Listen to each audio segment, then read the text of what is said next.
আসসালামু আলাইকুম সুপ্রিয় শিক্ষার্থী বন্ধুরা, আরএসএস একাডেমিতে তোমাদের সবাইকে স্বাগতম। প্রিয় শিক্ষার্থী বন্ধুরা, তোমরা এইবার যারা 2024 সালে এসএসসি বা সমমান পরীক্ষা দিবে, তোমরা জানো যে তোমাদের আগামী মাসের 15 তারিখ থেকে পরীক্ষা। তাই তোমাদের শেষ মুহূর্তের প্রস্তুতিকে আরো বেগবান করতে এবং আরো জোরালো করতে আমি আজকে তোমাদের জন্য, যারা আর্টসে আসো বা মানবিক বিভাগে আসো, তোমাদের জন্য ভূগোল ও পরিবেশ এই বিষয়ের সাজেশন নিয়ে হাজির হয়েছি। শিক্ষার্থী বন্ধুরা, শেষ মুহূর্তের জন্য যে কয়েকটি অধ্যায় শেষ মুহূর্তে প্রিপারেশন নিবে, সেই অধ্যায়গুলো, গুরুত্বপূর্ণ অধ্যায়গুলো আমি আজকে তোমাদের দেখানোর চেষ্টা করব। তাই অবশ্যই ভিডিওটি না টেনে সম্পূর্ণ দেখো।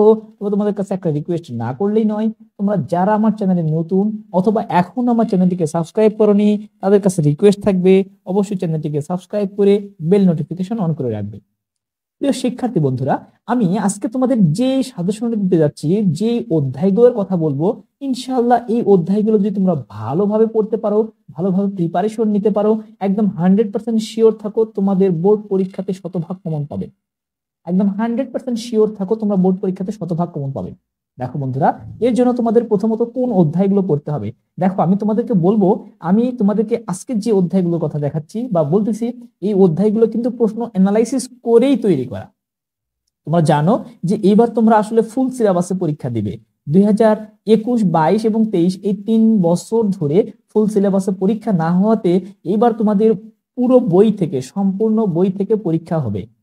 এবং এই সম্পূর্ণ বইয়ের আঙ্গিকে এইবার তোমাদের 24-এর জন্য যে অধ্যায়গুলোকে কোনোভাবেই পরীক্ষার হলে বাদ যাবে না, আমি সেই অধ্যায়গুলোই দেখাচ্ছি।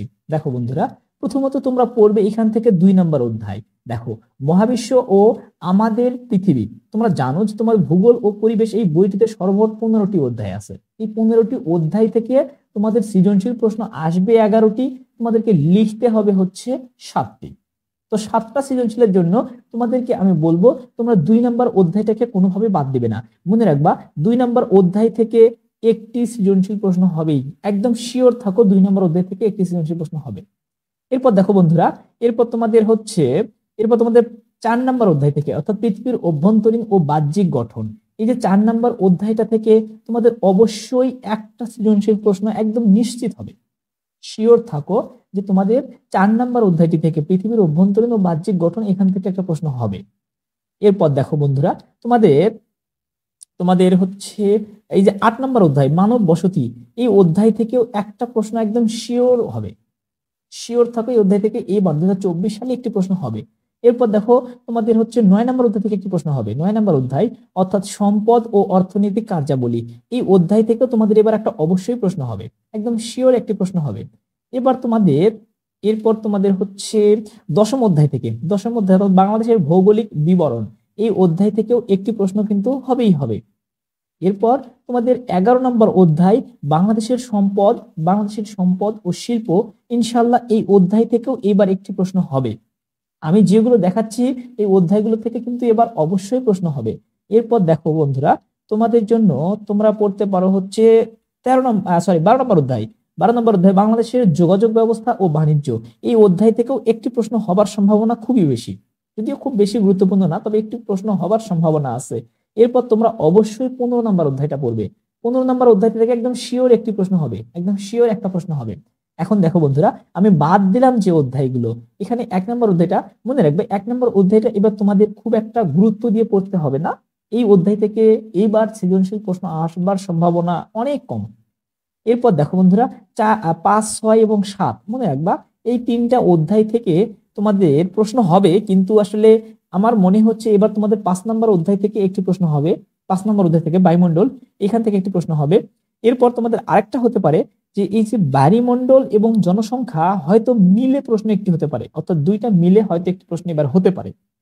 তবে তোমাদের শিওর যেগুলো, সেটা হচ্ছে যে 2 নম্বর অধ্যায় থেকে একটি শিওর প্রশ্ন হবে। এরপর 4 নম্বর অধ্যায় থেকে একটি শিওর প্রশ্ন হবে। এরপর 8 নম্বর অধ্যায় থেকে একটি শিওর প্রশ্ন হবে। 9 থেকে একটি হবে, 10 থেকে একটি হবে, 11 থেকে একটি হবে, 15 থেকে একটি হবে। দেখো বন্ধুরা, শিওর গুলো হিসাব করলে কিন্তু প্রায় 7টি হয়ে যায়। 1, 2, 3, 4, 5, 6, এই যে 7, অর্থাৎ শিওর যেগুলো সেগুলোই কিন্তু তোমাদের 7টা পেয়ে যাবা।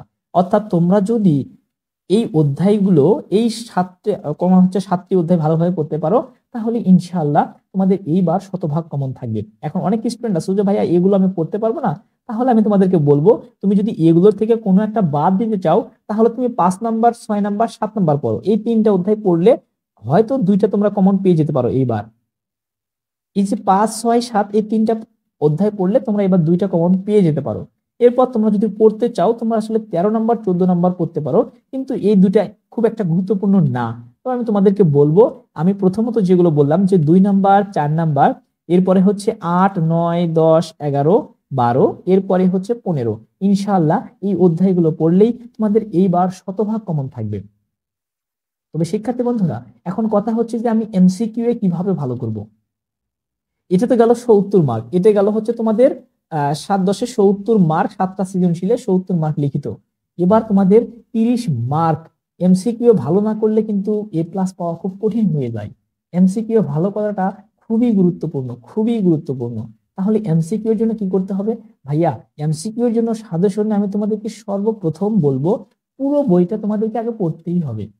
অন্তত একবার তুমি রিডিং দিতে হবে। তুমি যদি একবার অন্তত রিডিং দিতে পারো, মানে রিডিং পড়ে যাবে, পুরোটা মনে থাকবে না সেটা আমিও জানি, কিন্তু রিডিং পড়ে যাও।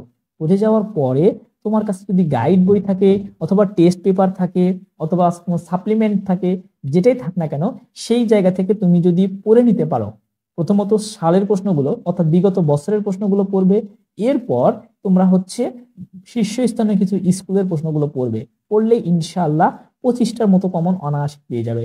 মনে রাখবা এই জায়গাতে তোমাদের কমপক্ষে টার্গেট রাখতে হবে 25 মার্ক। এ প্লাসের জন্য কমপক্ষে এ প্লাসের জন্য 25 মার্ক তোমাকে টার্গেট রাখতে হবে, কমপক্ষে সেটা। 25-এর নিচে আসলে এ প্লাস পাওয়াটা অনেক কঠিন হয়ে যাবে কিন্তু। তাই অবশ্যই এভাবে তোমরা টার্গেট রেখে টার্গেট পূরণ করবার চেষ্টা করো। বন্ধুরা, শেষ মুহূর্তে আমি যে অধ্যায়গুলোর কথা বললাম এই অধ্যায়গুলোকে তুমি কোনোভাবে বাদ দিয়ে যাবে না। এই অধ্যায়গুলো বাদ দিয়ে পরীক্ষার হলে যাওয়া মানে প্রিপারেশন অসম্পূর্ণ নিয়ে যাওয়া। তাই অবশ্যই অবশ্যই এই অধ্যায়গুলো ভালোভাবে পড়ে, অনেক জোর দিয়ে পড়ে তারপরেই পরীক্ষার হলে যেও। তোমাদের প্রতিটি বিষয়ের সাজেশন প্রায় আমি ইতিমধ্যে আপলোড করে দিয়েছি। শুধুমাত্র যারা মানবিক বিভাগের জন্য আসছো তাদের আর 1 থেকে 2টি সাবজেক্ট বাকি আছে। আমি চেষ্টা করছি খুব শীঘ্রই সেগুলোর ভিডিও নিয়ে আসতে। তোমরা যদি পূর্বের ভিডিওগুলো না দেখে থাকো অবশ্যই সেগুলো দেখে নিবে। এসএসসি 2024 নামের একটি প্লেলিস্ট করা থাকবে, সেখানে তোমাদের সকল ভিডিও পেয়ে যাবে। পরবর্তী ভিডিও দেখার আমন্ত্রণ রইল। ধন্যবাদ।